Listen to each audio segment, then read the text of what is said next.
utakatifu unaozungumzia utakulinda na maadui. Kitu shetani anachoogopa ni utakatifu. Shetani hawezi kumdhuru mtu mtakatifu. Ngoja nikwambie, kuimba kwako hakufanyi kuwa mkubali.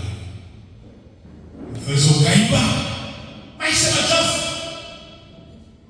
Leo tuna wanakwaya wengi leo wanaimba lakini maisha machafu. Kuimba ni sauti, si ndio?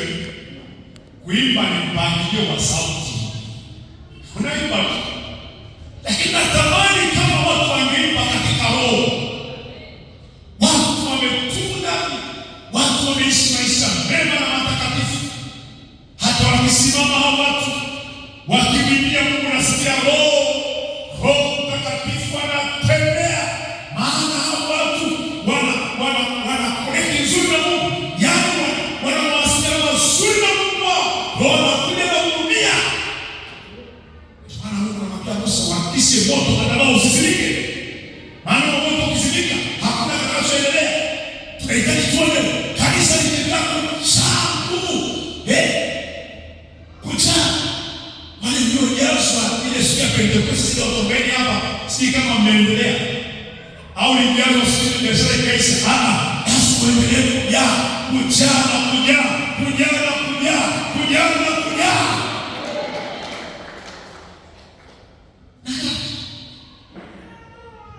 Bwana tusaidie sana.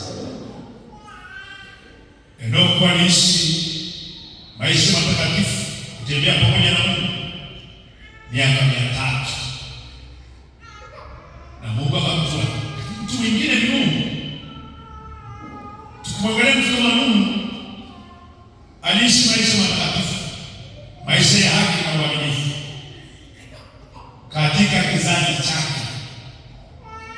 Sasa katika kizazi chake wakati ule tulikuwa kizazi cha watu wenye dhambi sana.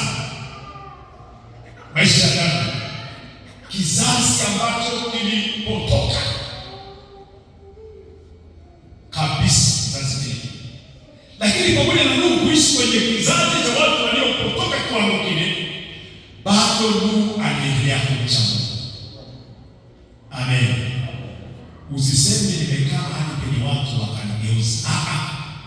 Mungu aliishi kipindi chenye watu waovu, lakini bado alimwamini. Bado alimcha Mungu. Yaani mahali umekaa usibadilishe. Badilisha. Amen. Badilisha. Kitabu kile cha Mwanzo sura ya 6 mstari wa 9 hadi 12 nisome.